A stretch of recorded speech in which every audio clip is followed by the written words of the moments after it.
There's a Starbucks on the USS Gerald R. Ford, a $13 billion aircraft carrier, and China is terrified of it. Not the electromagnetic catapults that launch fighter jets, not the nuclear reactors, the coffee shop, because here's what nobody tells you. Chinese carriers can't keep crews functional past 90 days. Russian crews break down even faster. American crews? They stay at sea for 9 months and come home ready to do it again. The secret isn't technology. It's infrastructure nobody sees. And it's the reason 11 U.S. carrier strike groups control the world's oceans, while China struggles to deploy one. Right now, while you're watching this, there's a Starbucks serving coffee 500 kilometers from any land. It's inside a U.S. aircraft carrier next to a McDonald's, a jewelry store, and a tattoo parlor. This isn't luxury. This is psychological warfare. The USS Gerald R. Ford is 337 meters long and cost $13 billion. But hidden inside the largest warship ever built, there's something no military report highlights. A complete shopping mall. Stores, restaurants, barbershops, gyms, banks, everything operating 24 hours a day, 7 days a week in a combat environment. This sounds absurd until you understand the real problem.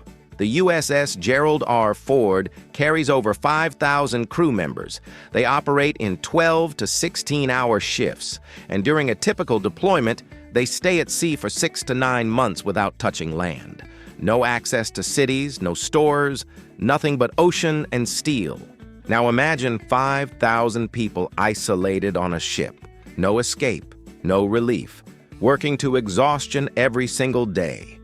What happens to morale? What happens to discipline? What happens when the mind of a nuclear weapons system operator starts breaking down because he hasn't seen anything but gray corridors for 4 months? The United States Navy learned this the hard way. During World War II and the Vietnam War, prolonged deployments destroyed crews. Disciplinary incidents skyrocketed. Operational efficiency plummeted. Sailors came home psychologically broken. The solution wasn't to shorten deployments. It was to build infrastructure that keeps humans functioning as lethal machines, even when isolated at sea for months. So they created the NEX, Navy Exchange, a store system operated by the Navy itself, designed specifically to function inside warships. And these aren't improvised stores.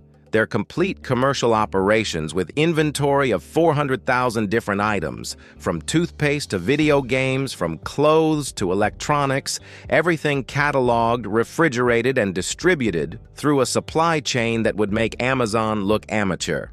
And here's the part nobody tells you. These stores aren't subsidized. They're profitable. They move between $8 and $12 million per 9-month deployment. And all that profit goes back to the MWR program. Morale, welfare, and recreation. Funds better gyms, better equipment, more services.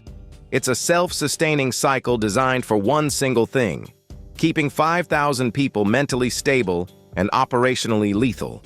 Here's what most people don't understand about aircraft carriers. They're not just warships. They're floating cities that have to be completely self-sufficient for months at a time. And every single one of those stores you just heard about, they require a logistical operation so complex it makes most land-based supply chains look simple. Take the Starbucks on the USS Nimitz. It serves over 1,000 cups of coffee every single day. That's 270,000 cups during a 9-month deployment. Every bean, every cup, every syrup bottle has to be accounted for before the ship even leaves port, because once you're in the middle of the Pacific Ocean, there's no resupply run to Costco. The refrigeration system alone is insane. These carriers store 30-plus days of perishable products at any given time. Fresh milk, fresh vegetables, frozen meat, all maintained at precise temperatures while the ship is rolling in 20-foot swells and operating reactor-level machinery that generates massive heat. One refrigeration failure, and you lose millions of dollars in inventory and potentially compromise crew nutrition for weeks. And it's not just food. The next stores carry electronics, gaming consoles, laptops, phones, jewelry worth thousands of dollars. All of this operating in an environment where salt air corrodes everything, where the ship can go to general quarters at any moment, where every square meter of space is precious and has to be justified. The barber shop? It's not just a barber shop. It's a licensed operation that follows the same health codes as any civilian establishment. $8 per haircut. Compare that to $25 to $40 on land. But here's the thing. Those barbers are often crew members with additional training. They work their regular military duties and then cut hair during off hours.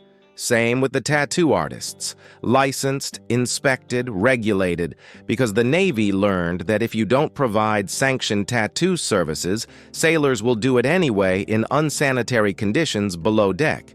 Then there's the gym, open 24/7, with commercial-grade equipment, treadmills, free weights, rowing machines, and it's not optional. Physical fitness is a requirement. Crew members are tested regularly. The gym isn't a perk, it's part of combat readiness. A crew that can't physically perform can't operate a $13 billion warship. Even the movie theater serves a tactical purpose. Films are released to the carrier 30 to 60 days after theatrical release. Crew members get to see blockbusters while deployed. It sounds trivial until you realize that entertainment is one of the primary tools against psychological breakdown during isolation. Boredom kills morale. Morale kills efficiency. Efficiency determines whether this floating fortress can actually fight if it needs to. This isn't about comfort. Every single one of these services exists because the Pentagon did the math. And the math says this. Investing $50 million in quality-of-life infrastructure saves billions in reduced disciplinary incidents, better personnel retention, and sustained operational capability. Now here's where this gets interesting, because this isn't just about keeping sailors happy, this is about geopolitical dominance. China launched 3 aircraft carriers in the last decade, trying to compete with the United States. The Liaoning, the Shandong, the Fujian. Billions of dollars poured into steel and weapons systems. They look impressive on paper, but there's a problem no shipyard can solve. They can't keep crews functioning for more than 90 days. Their longest deployments end with morale destroyed and efficiency dropping by 40%. Disciplinary incidents spike. Crew retention plummets. Experienced personnel leave the service rather than endure another deployment. The Chinese Navy has the hardware. They don't have the human infrastructure. The United States? 9 months, routine, carriers deploy, operate at full capacity, and return home with crews that are tired but functional. The difference isn't in the nuclear reactors. It's not in the weapons systems. It's in these stores. Russia has the same problem. The Admiral Kuznetsov is their only carrier, and it's been in and out of repair for years. But even when operational, Russian deployments rarely exceed 60 days. Their crews suffer from poor living conditions, limited recreation, and terrible food quality. Morale is notoriously low. Retention is abysmal. They can't project naval power for extended periods because their sailors literally can't handle it. This is the hidden cost of naval supremacy. It's not just about building the ship, it's about sustaining the humans inside it. And the United States figured this out decades ago, while adversaries are still catching up. Department of Defense studies prove this. Access to basic services reduces disciplinary incidents by 34%. Personnel retention increases by 27%. Operational efficiency stays above 90% even during extended deployments. These aren't feel-good statistics. These are combat multipliers. Every dollar spent on that Starbucks, that barbershop, that gym translates directly into sustained naval dominance. China can build all the carriers they want. Russia can repair theirs forever. But until they solve the human equation, they'll never match American carrier capability. And here's the kicker. This system is self-funding. Those next stores generate profit. That profit funds more quality-of-life programs, which improves retention, which reduces training costs for replacements, which saves the Navy billions long-term. It's not charity. It's investment strategy disguised as a convenience store. So when you see that Starbucks on a carrier, you're not looking at luxury. You're looking at the reason the United States Navy can maintain 11 carrier strike groups deployed globally, while China struggles to keep one operational past 3 months. This is 21st century naval warfare, and it starts with a cup of coffee. Let's talk about what happens when you don't have this system, because the history is brutal. During World War II, carrier deployments in the Pacific lasted 12 to 18 months. Crews had almost nothing. Basic food, cramped quarters, no entertainment, no breaks, just combat operations, maintenance, and survival. The psychological toll was catastrophic. Sailors developed what they called Asiatic fleet syndrome. Extreme irritability, paranoia, violent outbursts, mental breakdowns at sea. The Navy didn't track it well back then, but post-war studies revealed the damage. Sailors who served on prolonged Pacific deployments had rates of PTSD, depression, and suicide significantly higher than those in other branches. It wasn't just the combat, it was the isolation, the monotony, the complete absence of normal human life for over a year. Vietnam made it worse. Carriers like the USS Enterprise spent months on Yankee Station launching airstrikes into North Vietnam. Crew members worked 16-hour shifts in 120-degree heat below deck. No air conditioning in most spaces, minimal recreation. Food quality was terrible. Morale collapsed. By the 1970s, the Navy was facing a retention crisis. Experienced sailors were leaving in droves. Drug use spiked. Racial tensions exploded into violence on several ships. The Navy had two choices: reduce deployment lengths and sacrifice global presence, or fix the quality of life and keep deployment capability. They chose the latter. The next system, MWR programs, improved living quarters. All of it came from lessons learned in blood and broken minds. Fast forward to today. Modern deployments are still brutal.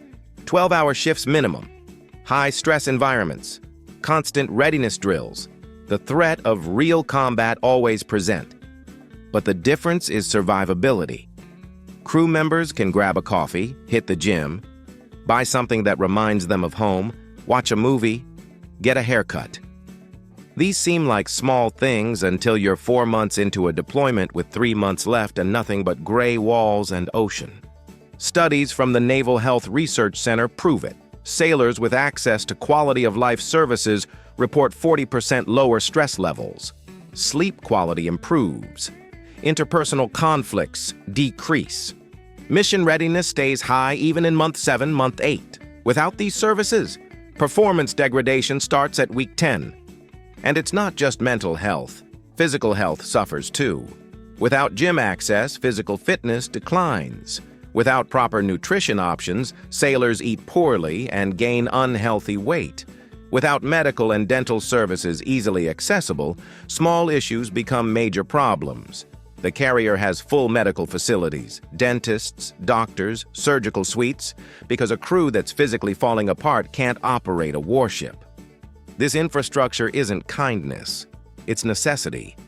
The Pentagon calculated the cost of not having it: lost personnel, reduced readiness, mission failures.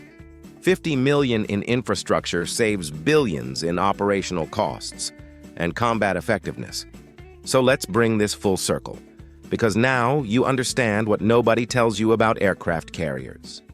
Yes, the USS Gerald R. Ford has electromagnetic catapults that can launch 33-ton aircraft from 0 to 170 miles per hour in 2 seconds.